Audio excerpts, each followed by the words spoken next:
meu nome é Natália, eu sou estudante do curso de Licenciatura em Letras, Português e Inglês do Campus Feliz. Na instituição, eu também atuo como estagiária no núcleo de atendimento às pessoas com necessidades educacionais específicas.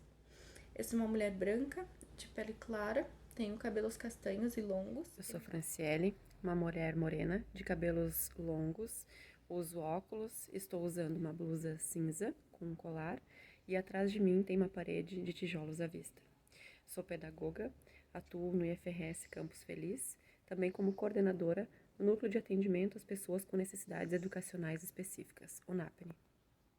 O título da nossa apresentação, então, é A Educação Inclusiva no Instituto Federal, uma experiência de formação inicial e continuada na educação profissional. Vou iniciar, então, a nossa apresentação, a qual será realizada com o apoio de slides na cor lilás, o seu fundo é lilás, então, e nele estão contidas as nossas falas em formato de texto. A nossa apresentação, então, ela diz respeito às experiências formativas no âmbito do NAPNE e do programa Projeto CAIC do FRS Campus Feliz, de uma pedagoga, que é a coordenadora do núcleo, e de uma licencianda em letras que atua como estagiária. O que é o NAPNE, então? O NAPNE ele é um setor consultivo e propositivo que media a educação inclusiva no Campus Feliz.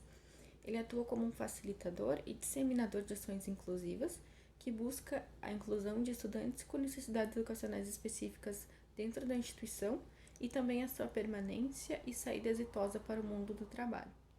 A partir de 2020, nós percebemos um aumento do número de casos de estudantes com necessidades específicas no campus e a nossa equipe não contemplava profissionais capacitados e destinados a realizar os acompanhamentos. Desse modo, então, surgiu o programa de ensino CAIC.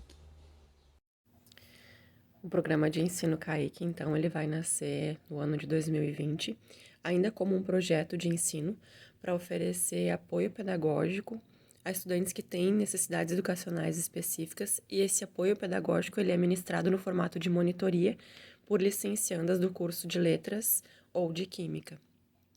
No ano de 2021, como esse foi um trabalho que deu bastante certo e trouxe bastante contribuições tanto para as licenciandas quanto para os estudantes atendidos, o projeto foi replicado, sofreu alguns ajustes e passou então a oferecer apoio pedagógico para estudantes com diferentes necessidades, né, além de dificuldades de aprendizagem, e que desejassem receber esse apoio. Então, em 2022, o projeto foi ampliado para programa de ensino e passou a atender também no formato de práticas pedagógicas de letramento e práticas pedagógicas de inclusão.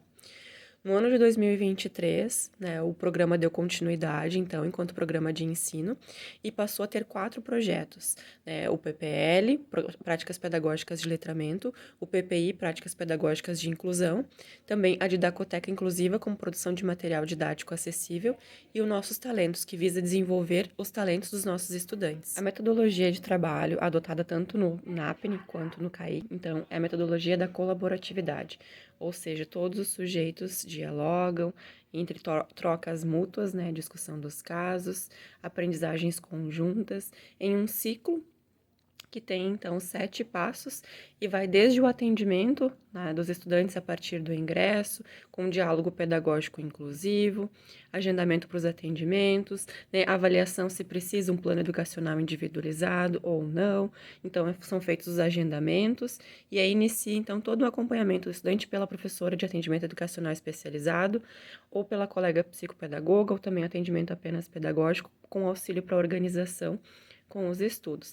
Então, nesse percurso é produzida toda a documentação pedagógica do estudante. Com relação ao processo de formação continuada nessa experiência, né, fica então as particularidades que demandam este trabalho de acompanhamento e gestão dos processos da educação inclusiva no que se refere à observação, ao planejamento, aos registros, né, à documentação pedagógica e também às reflexões sobre essas práticas, a necessidade de estudos e pesquisa constante, né, no processo de consciência do inacabamento com base em Freire, e também a construção do vínculo e afetividade com os estudantes como ponto de partida para a construção do trabalho com a educação inclusiva.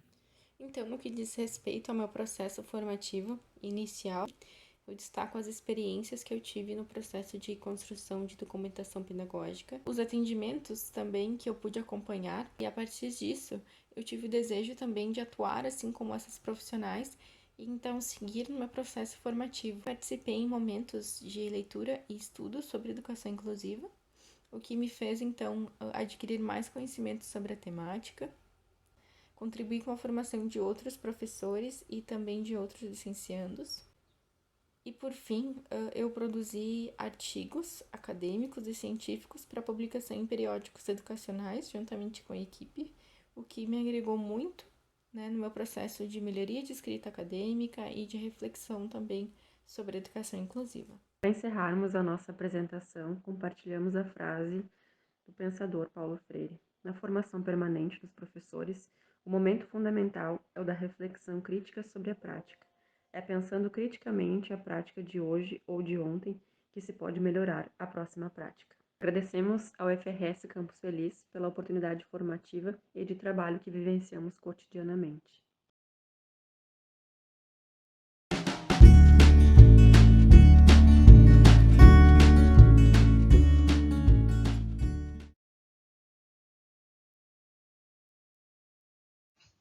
Olá, sou a professora Jane Lúcia Pereira Vanin, curso mestrado de Educação na UNO Chapecó, na cidade de Chapecó. Estou sendo vista dos ombros para cima, uma mulher branca, cabelo castanho ondulado nas alturas dos ombros. Meus olhos são castanho, estou usando um óculos marrom e um colar branco. Ao fundo, uma parede branca. O eixo temático escolhido, então, foi formação de professores, educação inclusiva, e o meu tema, construindo caminhos, a formação docente na perspectiva da educação inclusiva.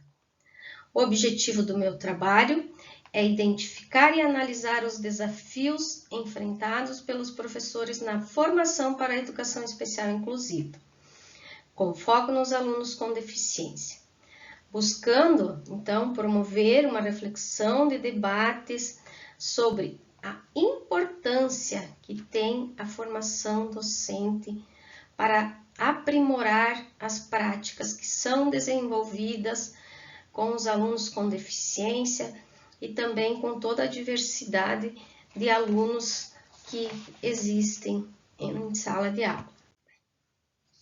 A minha perspectiva teórica, então, ela foi adotada e embasada em autores que defendem, né, essa formação inicial e continuada de professores, que não somente aquela formação, não precisa somente de uma formação inicial, mas também aquela formação que é contínua, porque o professor necessita dessa formação para lidar com toda essa diversidade, com os alunos com deficiência e para reconhecer a importância do papel desse professor que atende a diversidade, que atende todos os alunos que hoje temos em sala de aula.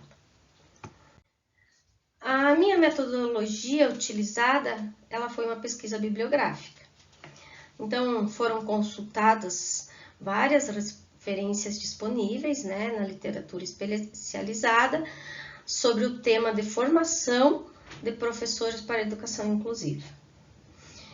Então, após essa coleta de dados, né, que foram consultadas, eu fiz uma análise detalhada dos textos selecionados para identificar quais são esses desafios que os professores enfrentam.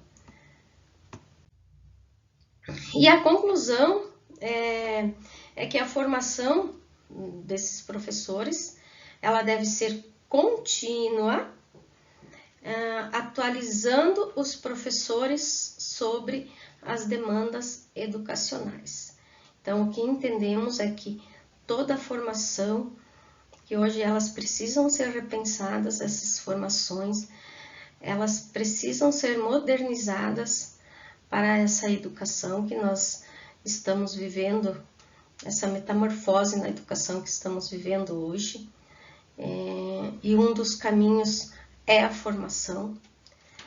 Nós precisamos repensar, né, dentro dessa formação, currículos para incluir conteúdos e práticas que promovam essa prática inclusiva, que muitas vezes essas práticas não estão acontecendo em sala de aula. Nós temos que promover uma cultura de respeito e diversidade, né, para combater esse preconceito e o estigma, as diferenças, que nós temos que aceitar toda a diversidade que temos hoje em nossa sociedade e que está sendo muitas vezes deixado de lado. Então, as referências que eu utilizei estão aqui, né? Essas foram as referências utilizadas. Então, meu muito obrigada pela atenção e estou à disposição para responder as perguntas que forem necessárias durante este evento.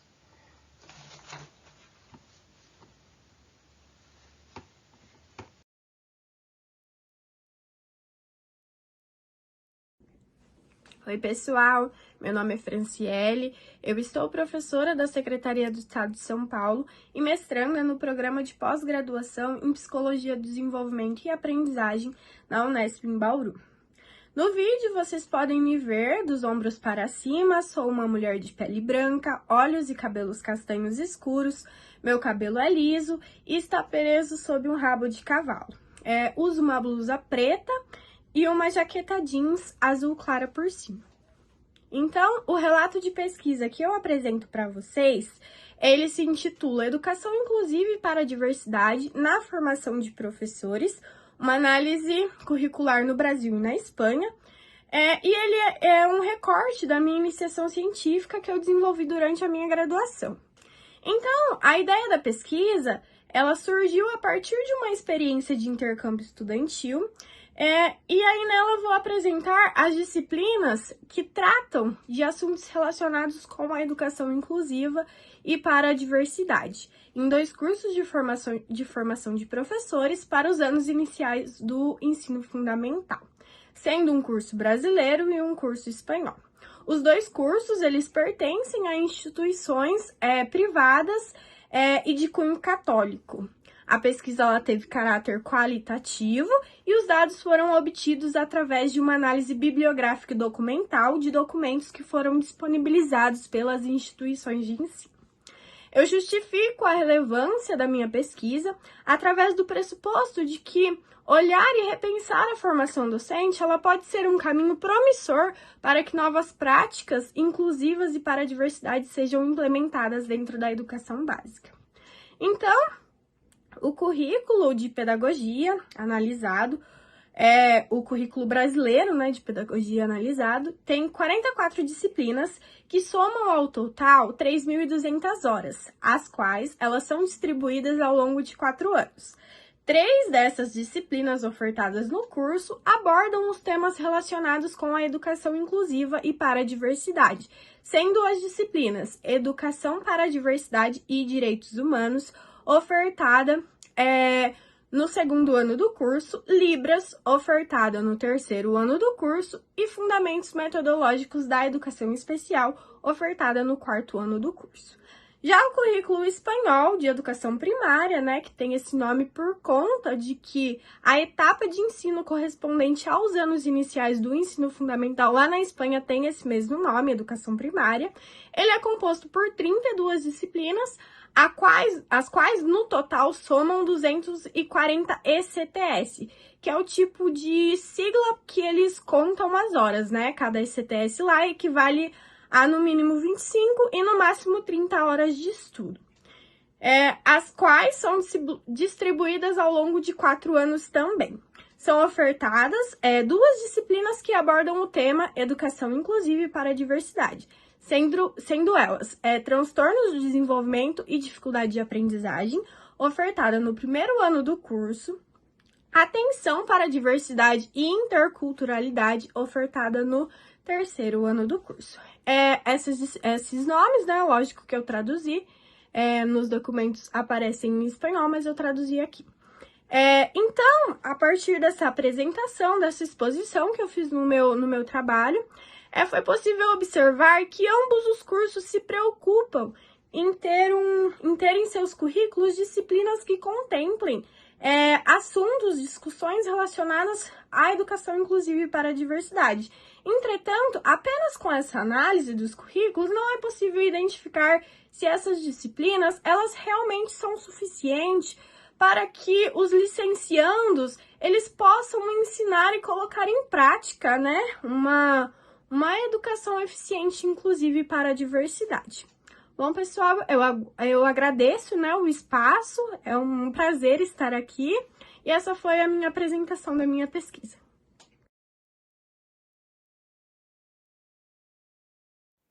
Olá, o meu nome é Olga Maria Bueno, eu sou uma mulher parda de meia idade. Eu posso ser vista dos ombros para cima, eu estou sentada numa cadeira, na sala da minha casa, tendo ao fundo uma parede bege. Eu tenho os cabelos pretos, encaracolados, estão presos na altura dos ombros e os meus olhos também são pretos. O trabalho que apresento intitula-se Formação Continuada na EJA, Estratégias de Ensino para Estudantes com Deficiência Intelectual. É uma pesquisa que foi realizada no âmbito do mestrado profissional em Educação Inclusiva em Rede Nacional, PROFEI, na Universidade Estadual de Ponta Grossa, com a orientação da professora doutora Rita de Cássia da Silva Oliveira. Teve como objetivo elaborar e implementar uma proposta de formação continuada para professores da EJA. Foi desenvolvida em uma escola de EJA que atende exclusivamente estudantes jovens e adultos nos anos finais do ensino fundamental e ensino médio da EJA. A escola em questão apresentava no momento pesquisado 453 alunos, sendo que desses estudantes, 5 eram estudantes com deficiência intelectual, sendo 3 deles nos anos finais, no ensino fundamental, e 2 no ensino médio. Foi proposto uma pesquisa-ação colaborativa com os professores. 10 professores concordaram em participar da pesquisa, sendo professores de língua portuguesa, de língua inglesa, de ciências, de matemática, de história, de geografia, química, física, biologia e arte. Como referencial princípio da pesquisa, temos Vygotsky, pela visão psicossocial da deficiência. A pesquisação colaborativa, nós propusemos inicialmente aplicar um questionário aberto aos professores para coletar os dados iniciais, as concepções iniciais sobre a deficiência intelectual, a aprendizagem do jovem e adulto e as questões de sala de aula. Na sequência, observamos as salas de aulas desses professores, as práticas desses professores. E, por fim, elaboramos a proposta de formação. Essa proposta de formação, com 40 horas, foi certificada pela Universidade Estadual de Ponta Grossa, foi realizada através de 6 encontros presenciais divididos em 3 partes. Na primeira, abordamos a deficiência intelectual e as suas implicações para a aprendizagem e o desenvolvimento do jovem adulto com deficiência intelectual. Na segunda parte, apresentamos algumas estratégias de ensino baseadas no desenho universal da aprendizagem, tendo como referência Zerbato, e na tutoria por pares, tendo como referência Marins, 2019, do desenho universal para a aprendizagem, Zerbato, 2018, e tutoria por pares, Marins, 2019. Aí, numa outra etapa, apresentamos aos professores os estudos de casos dos alunos com deficiência que já estavam frequentando a EJA, desses 5 alunos, né, em diferentes componentes curriculares. Aí os professores puderam escolher os casos e, de forma colaborativa, estudamos esses casos e os professores puderam elaborar suas aulas utilizando-se das estratégias estudadas, apresentadas ali na formação. Depois, os professores aplicaram esses planos em seus componentes curriculares e nos forneceram relatos. Nos relatos apontaram, então, os elementos contributivos e também as questões para avançar. O que pudemos, então, concluir com essa pesquisa, que utilizou-se de 3 instrumentos: o questionário inicial da coleta de dados, depois a observação da sala de aula e ao relato dos professores, é que o questionário inicial nos mostrou que a visão dos professores ainda é uma visão pelo que falta na pessoa com deficiência. A observação da sala de aula é que as práticas ainda são predominantemente homogeneizadoras, e o relato dos professores nos mostrou pontos positivos. Eles colocaram que utilizando-se das estratégias tanto do desenho universal quanto da tutoria por pares, houve engajamento, houve aprendizagem, e que foi muito significativo para a prática da EJA. Não só para os estudantes com deficiência intelectual, mas também para os demais estudantes de EJA, que caracterizam, assim, especificidades de aprendizagem. O que concluímos dessa pesquisa é que ela foi significativa para aquela prática de EJA e que a formação continuada é muito importante para que possamos, de fato, avançar na construção de práticas inclusivas, principalmente para estudantes com deficiência intelectual, jovens e adultos. No entanto, entendemos que essa questão ainda precisa avançar. Precisamos de mais estudos, principalmente relacionados à EJA. Muito obrigada.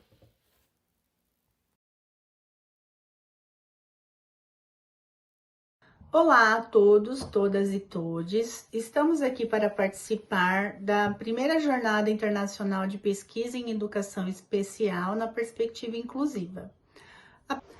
Nosso trabalho tem como tema formação de professores para a educação especial, as reformas e a educação de alunos surdos. No segundo slide, para audiodescrição, aparecem 3 fotos. A primeira foto, a autora, Cristina Miranda Duenha Garcia Carrasco, com cabelos curtos, cabelos e olhos castanhos e pele morena clara, usando uma blusa preta. A coautora, Simone Mateus, tem cabelos e olhos castanhos escuros, pele morena clara e está usando uma blusa branca de bolinhas pretas. A intérprete de Libras, Fabiana Abrantes de Araújo, tem cabelos médios na altura dos ombros, cabelos castanhos claros, olhos castanhos e também pele morena clara. A partir da introdução, nós temos então os slides em branco com letras pretas e do lado a janela de Libras. E atrás de mim aparece um fundo branco com papel de parede, com arabescos em marrom e detalhes em marrom em madeira. No primeiro slide aqui, introdução e contexto, nós colocamos que no Brasil a formação de professores de primeiro grau, hoje conhecido como Ensino Fundamental 1, aconteceu nas escolas normais, nas instituições com habilitação específica de magistério de nível médio e atualmente se dá em licenciatura plena nos cursos de pedagogia. No contexto escolar, com a inclusão dos surdos nas classes regulares, surgiram então muitas dificuldades.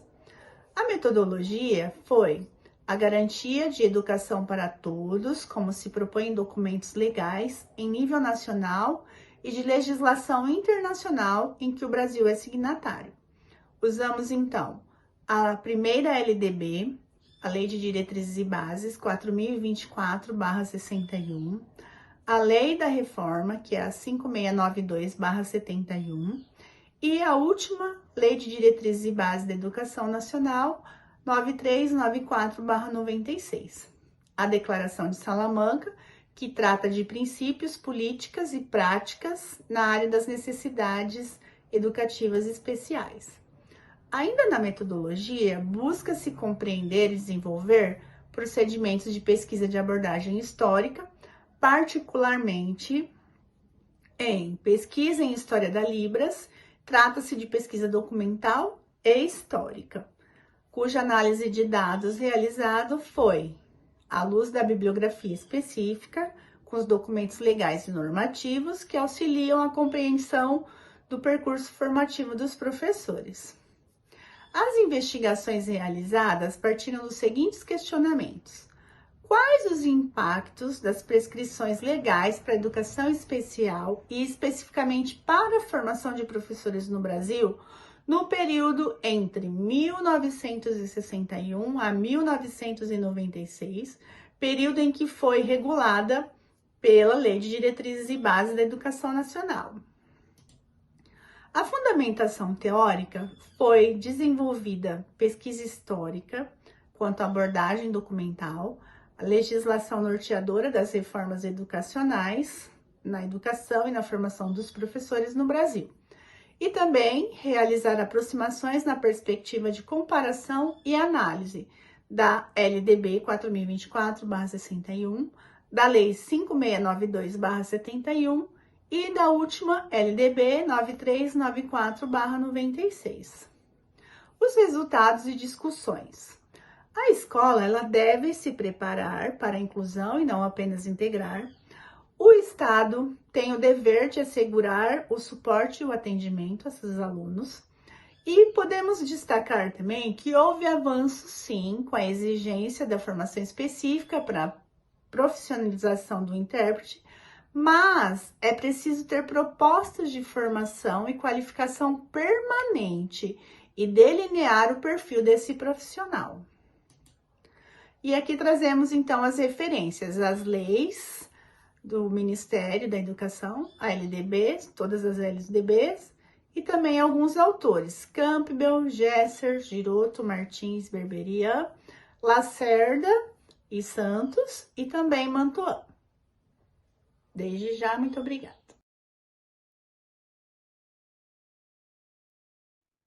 Olá a todos, me chamo Rosiele, sou professora no atendimento educacional especializado para estudantes com capacidade elevada ou altas habilidades e superdotação, como nomeia a legislação brasileira.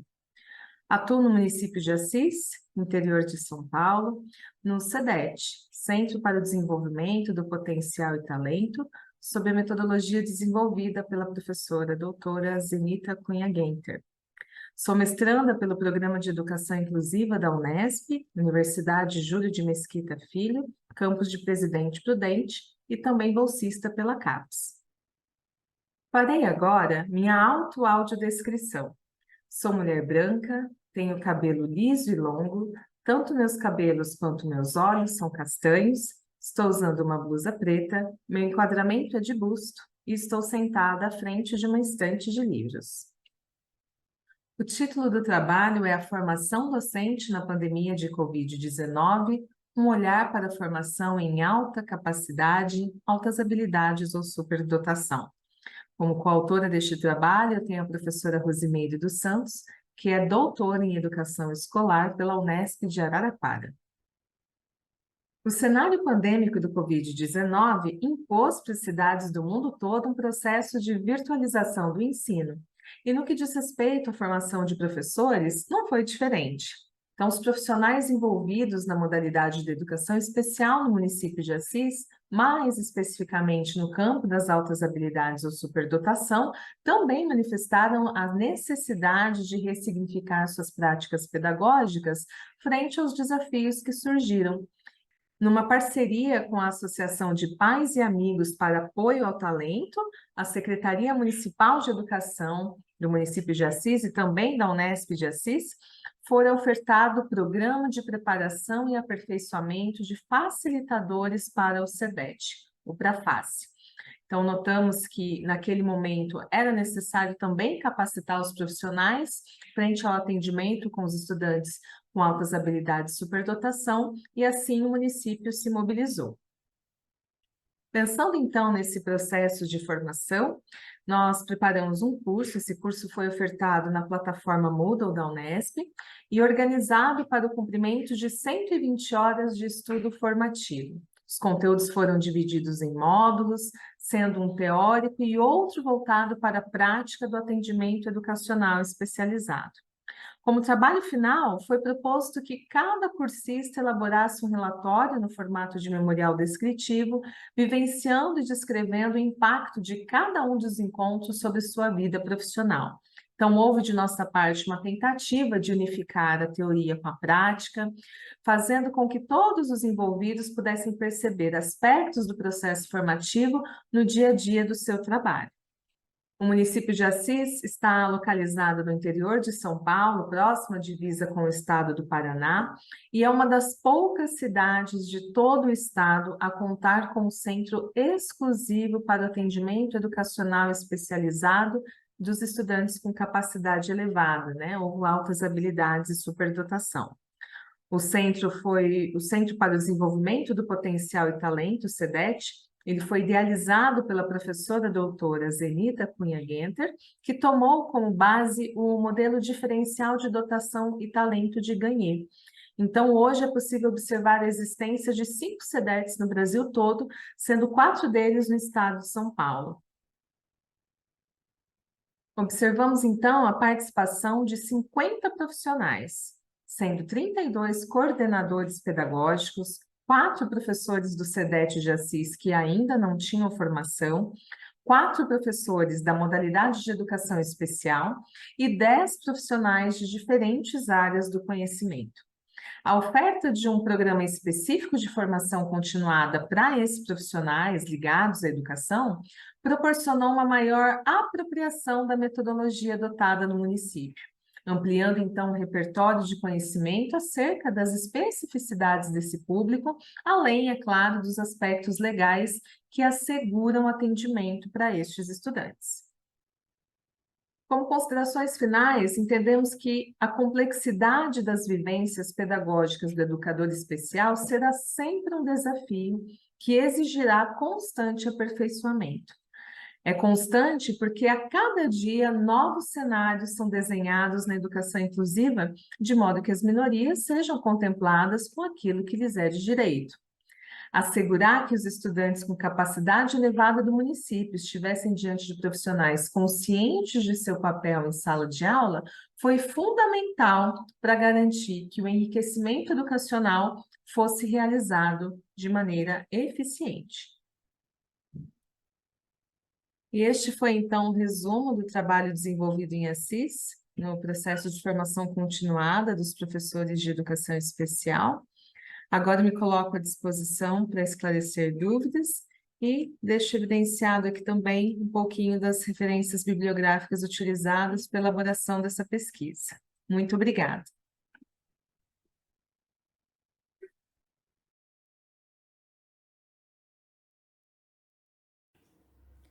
Olá, tudo bem com vocês? Espero que sim. Sou a Maria Aparecida Ferreira de Paiva, professora da Educação Básica 1 na Rede Estadual de Ensino do Estado de São Paulo, professora de Educação Especial no município de Pirajuí, também no Estado de São Paulo, e doutoranda no Programa de Pós-Graduação em Educação para a Ciência da Unesp Campus de Bauru. Sou vista dos ombros para cima, mulher negra, cabelo escovado, tamanho médio, os quais são grisalhos e estão soltos. Tenho os olhos pretos e uso óculos de grau com armação na cor marrom.